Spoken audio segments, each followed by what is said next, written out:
Okay, so I want to talk about two verses that are nearly identical in the book of Psalms. One is in Psalm 52 and one is in Psalm 13. Now, the numbers are going to be different if you're looking in your translation of the scriptures because you're using the wrong Old Testament, not just because of numbering, but because it was invented 900 years after Jesus, as opposed to the one that we use here on our channel, which was created 230 years before Jesus. And it's the one, in fact, that was used at the time of Jesus. You can find all about it in the link down in the description called Old Testament. It takes you to a web page on our website. It explains it, and there's a download link, so you can download this in English. It's called the Septuagint by Brenton. Now, let's read the two verses, and I'm going to refer to the Greek, and you'll see the Greek as well. So let's go ahead and pull it up. You don't need to know Greek, though, so don't worry. So here's the first one. This is Psalm 13, or 14 if you're in the other translations. So this says here, you can see the English on the left column. You can see the Greek on the right column. And it says, the fool, we're just looking at verse 1. The fool has said in his heart, there is no God. They have corrupted themselves is not there, that's injected. They have corrupted and become abominable in their devices. There is none that does goodness. There is not even so much as one. Now, you say, yeah, you've heard this before, especially that last ending part, right?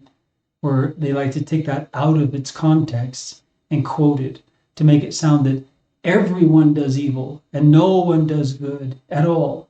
But that's not what it's saying. You have to keep it in the context. And when you look at the Greek and you're trying to translate the Greek, you realize that. Because the Greek doesn't let you get away with it like in English. So it says, the fool has said in his heart.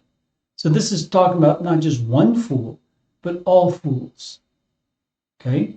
Because it's using the fool as a type of person describing what a fool is. The fool has said in his heart, there is no God. Now let's talk about that a minute, because it's not talking about atheists. It's talking about those who, with their lips, sound like they believe in God and they fear God. It's not just believe, it's really more about fear. The fool has said in his heart, meaning on his lips, he may give credence to God. He may sound like he fears God, but in his heart, he doesn't. In his heart, he makes his plans for action and his thoughts as if there is no God. Then it says they, referring to all fools. They have corrupted not just themselves. I know this is injected themselves, but that's not there in the Greek. They have corrupted and become abominable in their devices.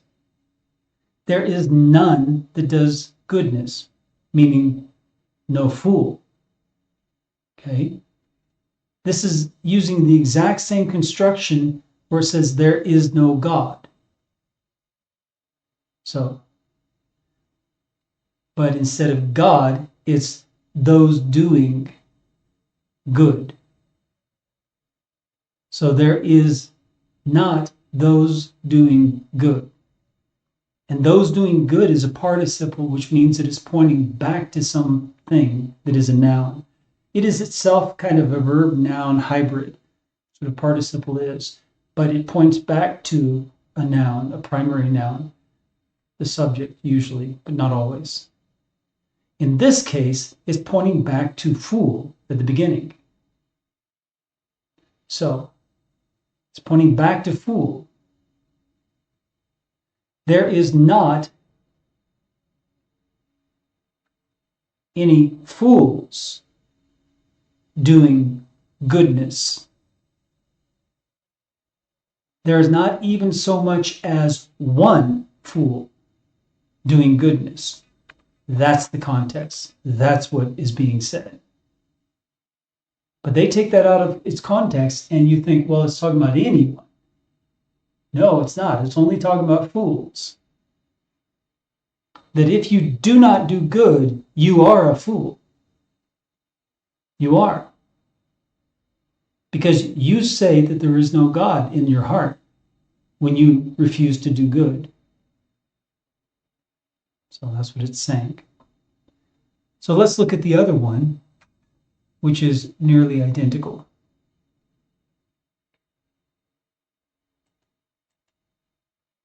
You'll see it here. So this is Psalm 52 or 53. And this one says, the fool has said in his heart, there is no God. They have corrupted and become abominable in iniquities. That's lawlessness. There is none that does good. Everything is identical except for in lawlessness. So now it adds this extra thing in.